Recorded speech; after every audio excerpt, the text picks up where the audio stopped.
Srimad Bhagavatam, texto 17, capítulo primero, canto segundo. Om Namo Bhagavate Vasudevaya. Om Namo Bhagavate Vasudevaya. Om Namo Bhagavate Vasudevaya. Abhyasing manasa shuddham trivrid brahmaksaram param mano yachejita swasam brahmabhyam avismaram.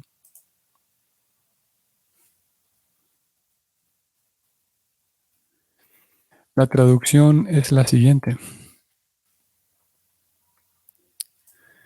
Después de sentarse de la manera descrita, haz que la mente recuerde las tres letras trascendentales, que son A, U y M.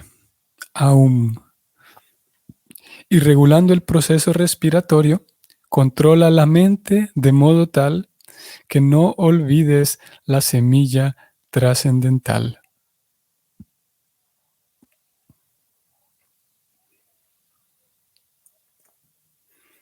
El significado, el comentario de Prabhupada es el siguiente. Omkara o el pranava es la semilla de la iluminación trascendental y se compone de las tres letras trascendentales A, U, M. Al cantarlo mentalmente, en combinación con el proceso respiratorio, que es una manera trascendental pero mecánica de caer en trance, tal como lo ha legado la experiencia de los grandes místicos, se es capaz de controlar la mente, la cual está absorta en lo material.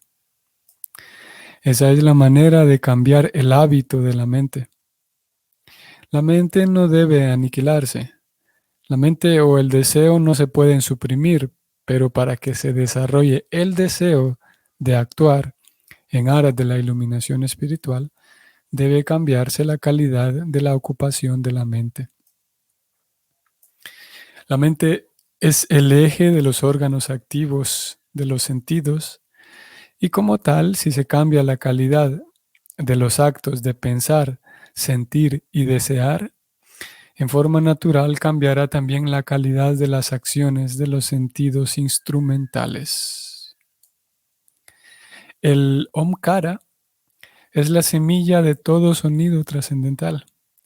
Y es solo el sonido trascendental lo que puede provocar el deseado cambio de la mente y los sentidos. Hasta un trastorno mental se puede curar con un tratamiento basado en el sonido trascendental. En la Bhagavad Gita se ha aceptado el pranava, entre paréntesis el omkara, como representación literal, directa, de la suprema verdad absoluta. Aquel que no puede cantar directamente el santo nombre del Señor, como se recomendó con anterioridad, puede cantar fácilmente el pranava, omkara. Este omkara es una forma de llamada, tal como, entre comillas, oh mi Señor. De la misma manera en el que Om Hari Om significa, abre comillas, oh mi Señor, la suprema personalidad de Dios, cierren comillas. Como ya hemos explicado anteriormente, el santo nombre del Señor es idéntico al propio Señor. Asimismo ocurre con Omkara. Pero a las personas que debido a sus sentidos imperfectos son incapaces de llegar a comprender la trascendental forma personal o el trascendental nombre del Señor, en otras palabras, a las personas neófitas, se las prepara en la práctica de la autorrealización mediante este proceso mecánico de regular la función respiratoria y al mismo tiempo repetir mentalmente el pranava, omkara. Como ya lo hemos expresado en diversas oportunidades, puesto que con los presentes sentidos materiales es imposible entender los trascendentales pasatiempos, atributos, formas, nombre, etcétera, de la personalidad de Dios, es necesario que esa iluminación trascendental se ponga en marcha a través de la mente, que es el centro de todas las actividades sensuales. Los devotos fijan la mente directamente en la persona de la verdad absoluta. Pero a aquel que es incapaz de entender esas características personales del absoluto, se lo disciplina con la impersonalidad para irle entrenando la mente de manera que progrese más. Fin del comentario de Prabhupada. Ok. Se le recomienda a Pariksit que centre su atención después de que se haya sentado, como lo leímos anteriormente, que centre su mente en las 3 letras trascendentales. Y Krishna habla de esas 3 letras trascendentales. Prabhupada citó también la Gita cuando dijo que a Krishna, aquí lo voy a subrayar, en la Gita se lo ha aceptado a Krishna, se lo ha aceptado al Pranava, Omkara, como la representación directa de la suprema verdad absoluta. Vamos a ver si recuerdo este verso para poder localizarlo brevemente. Quiero ver si es Bhagavad Gita. Este es 7.8 de la Gita. Y Krishna habla de Pranava Sarva Vedeshu. Este es un grupo de versos en la Gita en donde Krishna describe diferentes elementos naturales, por un lado, y diferentes cualidades incluso también, para decir que yo soy esto, yo soy este otro. Y aquí dice que yo soy el sabor del agua, la luz del sol y de la luna. Y él dice que soy la sílaba Om en los mantras védicos. Soy la sílaba Om, por ejemplo, el mantra de invocación que cantamos antes de la lectura, antes del estudio, como Prabhupada lo hacía también. Om Namo Bhagavate Vasudevaya. Om. Ese Om es su nombre técnico, sería el Omkara, como lo vimos aquí. Voy a volver al verso de hoy, el 2.17. Y Prabhupada a lo largo del significado se refirió a él. Y en el verso mismo, el Shukadeva Goswami le recomienda a Pariksit centrar la mente en recordar las 3 letras trascendentales, que son estas 3, Aum. Aum. Sin embargo, a pesar de ser esas 3 letras, cuando se recita, cuando se canta, se vuelven solamente estas 2, Om. En algunas ocasiones también se canta así como un Aum. Y bueno, generalmente se escribe así como Om. A veces ese Om también es muy conocido, incluso fuera de la India, ¿no? El famoso Om representado así con... Tal vez ustedes lo conozcan. Voy a abrir aquí en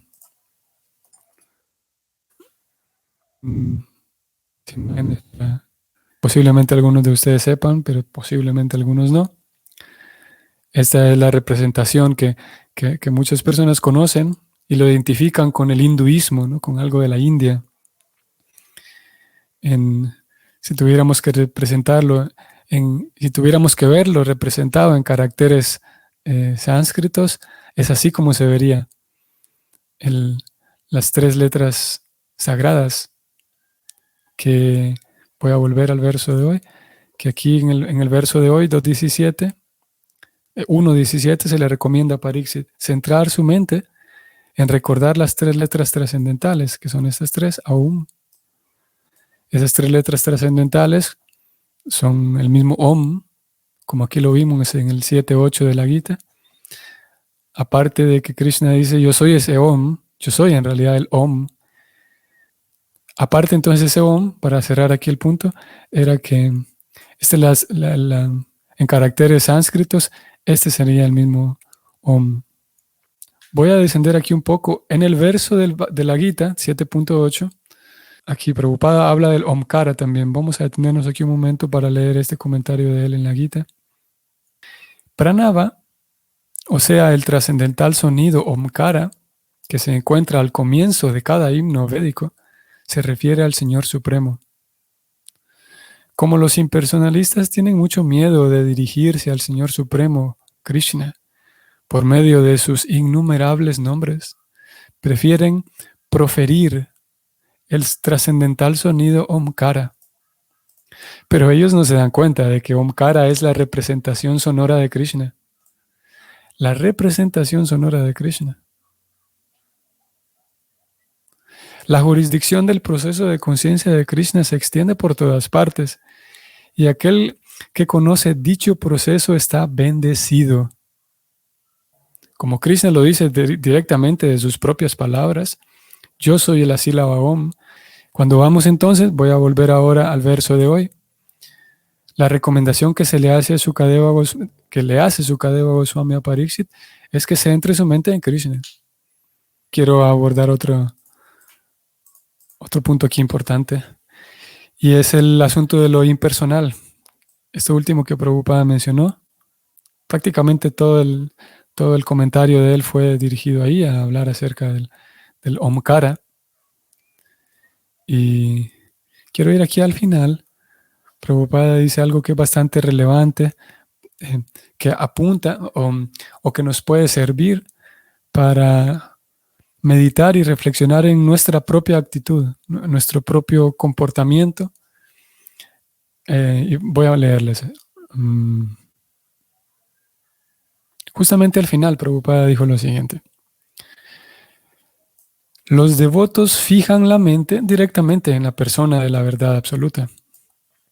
Claro, porque habiendo dicho esto, habiendo leído que Krishna dice, yo soy el Omkara, y habiendo leído en este verso del Bhagavatam que se recomienda pensar en ese Omkara, entonces podríamos preguntar, bueno, ¿por qué el movimiento Hare Krishna dentro de su método no incluye la meditación en el Om? Y la respuesta aquí la tenemos subrayada. La respuesta es que dentro de la escuela Vaishnava, aquella meditación sí es igual. Uno concentra la mente en Krishna, pero directamente en la persona de Krishna. Uno concentra la mente, aprende a concentrarse y a recordar las historias de Krishna, los pasatiempos de Krishna, la forma de tal cual de Krishna. Y de tal manera que sí hay esa meditación, pero no en algo, no solamente en el sonido del Om, sino directamente en la persona de Krishna. Prabhupada dice entonces lo siguiente. Los devotos fijan la mente directamente en la persona de Krishna. Pero, aquí está lo que buscamos, a aquella persona que es incapaz de entender esas características personales del absoluto, ¿qué se hace con ella? Se lo disciplina con la impersonalidad para irle entrenando la mente de manera que progrese más. Vean qué relevante esto, porque Prabhupada habla de la impersonalidad. ¿Les suena a ustedes esta palabra, el impersonalismo? Ustedes sabrán, estamos aquí en el segundo canto del Bhagavatam, sabrán con cuánto énfasis Prabhupada habla en contra del impersonalismo. Y de hecho, parte de su misión personal como sirviente de Krishna, Srila Prabhupada, parte de su misión a su propio maestro espiritual. Ustedes quienes conozcan el mantra de glorificación a Srila Prabhupada, Namaste Gauravani, este es Srimurtaya, este es de Bhaktisiddhanta Saraswati, Namaste Sarasvati Deve Gauravani Pracharine, Nirvishesha Sunyavadi Paschatya Deshatarine. Así es como como dice el mantra de glorificación y de ofrecer respeto y reverencia hacia la Prabhupada. Namaste Sarasvati Deve Gauravani Pracharine Nirvishesha Sunyavadi Paschatya Desatarine. Y la última parte, Nirvishesha Sunyavadi Paschatya Desatarine. Esta línea dice que si la Prabhupada está dedicado a salvar a los países occidentales del impersonalismo y el vacío filosófico, el buidismo y el impersonalismo. Y curiosamente, como un dato relevante, muy relevante, es que el mismo Srila Prabhupada es quien escribió esta segunda parte de su Pranam Mantra. Namaste Sarasvati Deve Gauravani Pracharine Nirvishesha Sunyavadi Paschatya Desatarine. Fue él mismo quien escribió esas líneas. O sea que él mismo se describe a sí mismo como sirviente de Sarasvati Thakur. Namaste Sarasvati Deve Gauravani Pracharine, que está llevando, el prachar, está haciendo un prachar, está haciendo una prédica de las enseñanzas de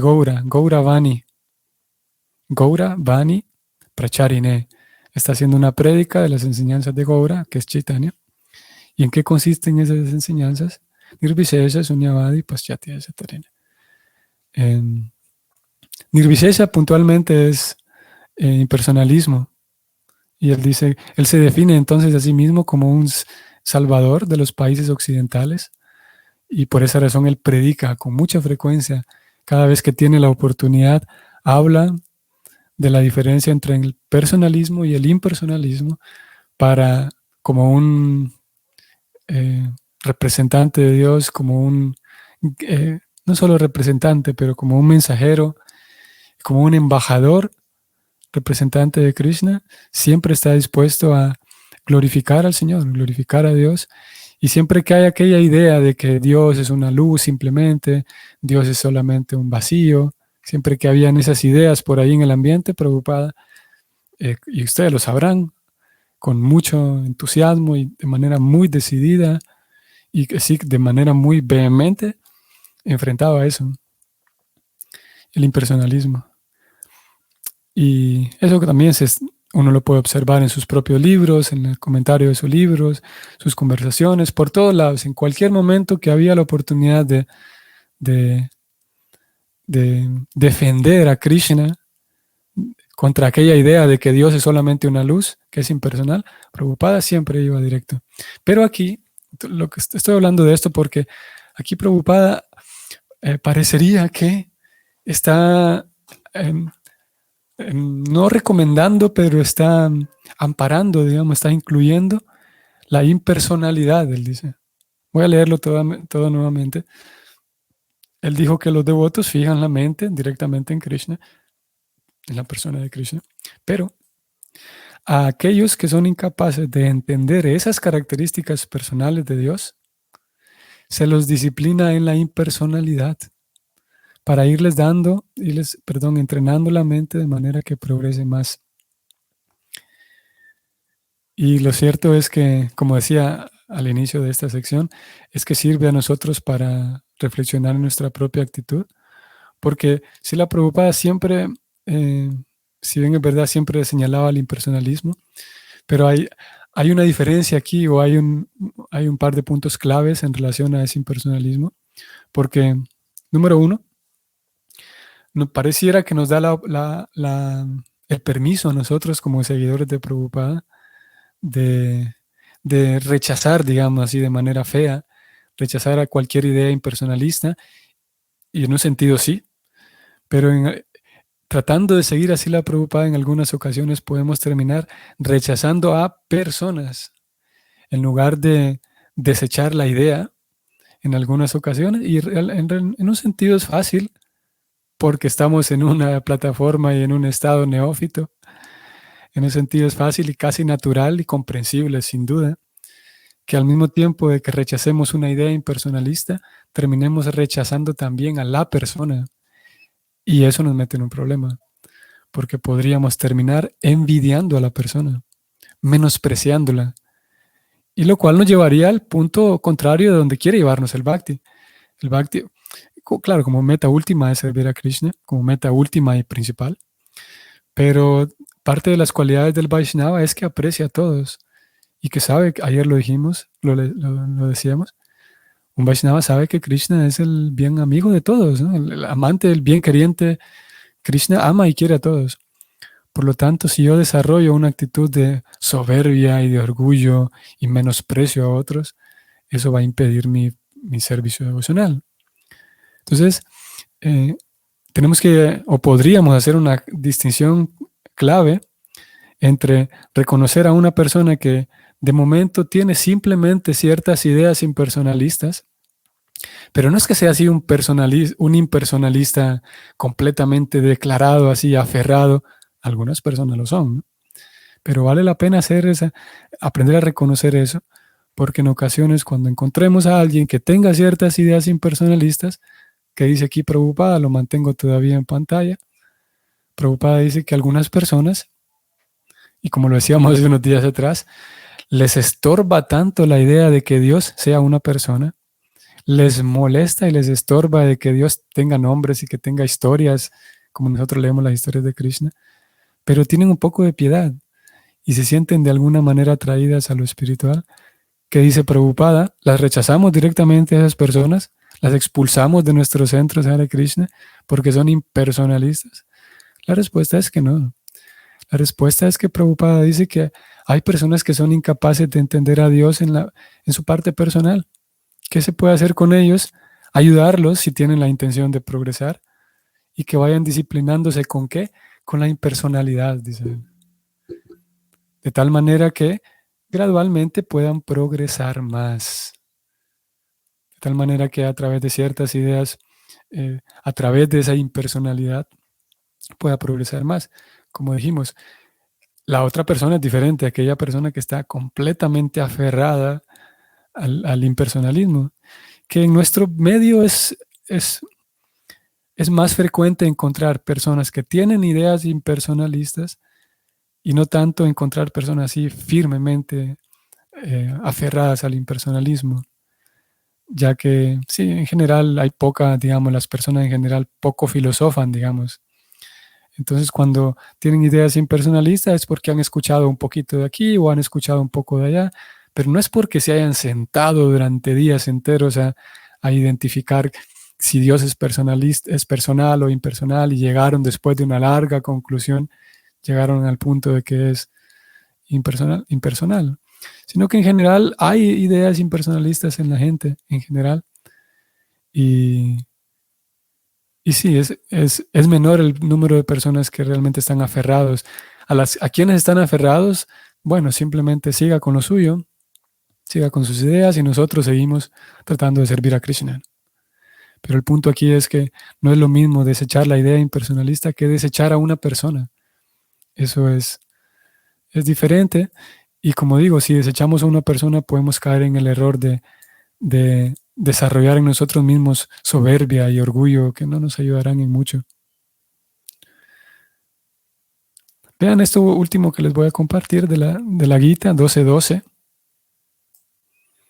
en donde Krishna, y es muy relevante y muy acorde con el tema, porque Krishna, quienes conozcan esta sección, el capítulo 12, Krishna describe desde el texto 8 en adelante una progresión. Y Krishna le dice a Arjuna, mira, simplemente entrégate completamente a mí. Si no puedes hacerlo, entonces te voy a dar una lista de pasos.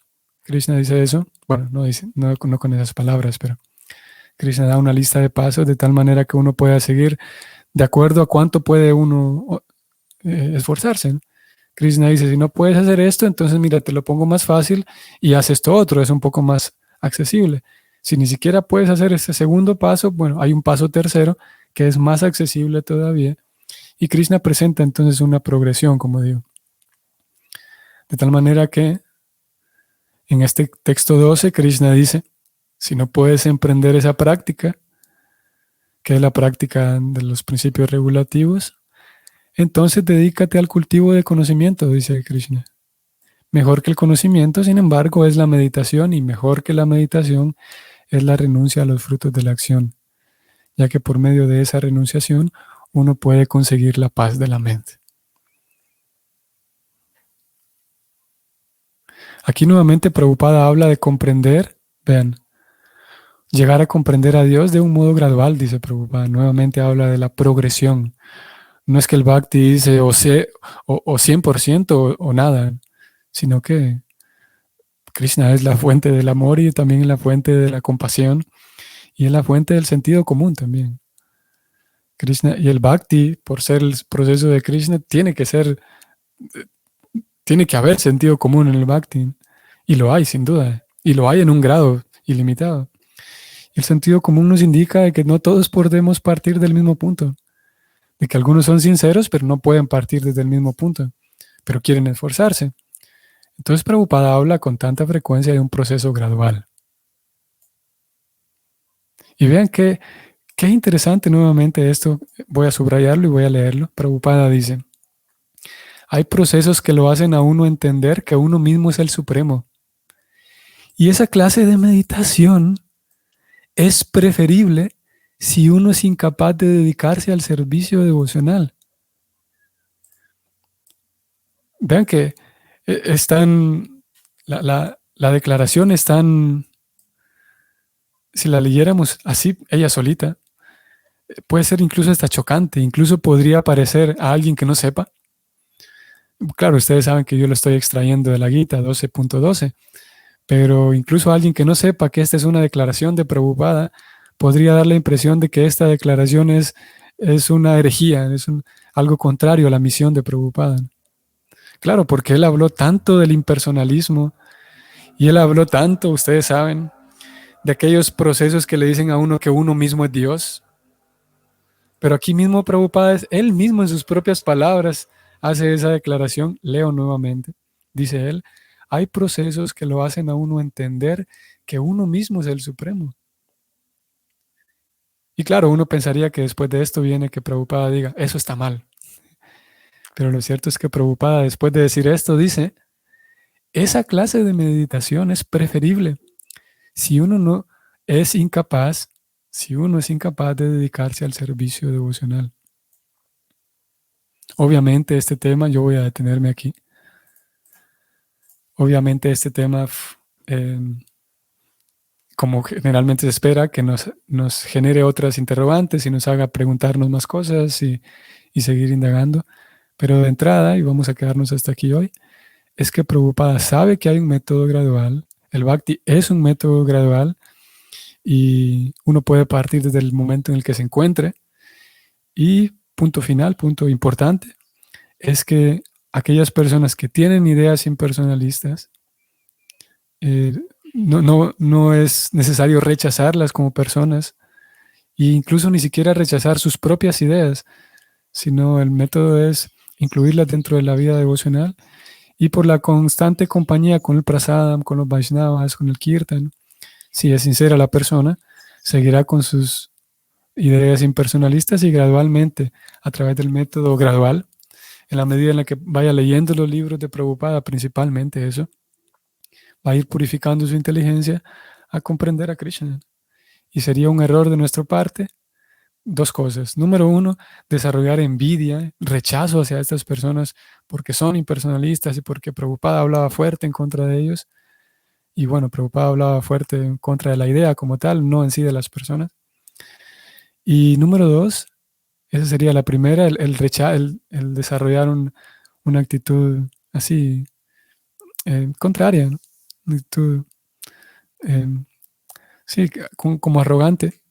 Y número dos sería el error de cerrar las puertas a estas personas. Si alguien quiere acercarse, cerrarle las puertas de la casa del Bhakti pensando que es una persona peligrosa. Claro, una persona peligrosa sería alguien que esté dispuesta a ir por la vida a convencer a otros de su impersonalismo. Eso sí sería un peligro. Pero alguien que tenga un par de ideas impersonalistas, pues bueno, no es un gran peligro. De hecho, el proceso en el que nosotros mismos estamos consiste en ir limpiando ideas distorsionadas de nuestra propia cabeza y sin duda que tendremos ideas impersonalistas. Bueno, vamos a detenernos aquí. Eh, hay muchas otras cosas por considerar dentro de este tema, pero por hoy nos detenemos acá. Que tengan un bonito día. Saludos a todos ustedes. Gracias nuevamente por su compañía, su asociación. Y nos vemos el día de mañana. Hare Krishna.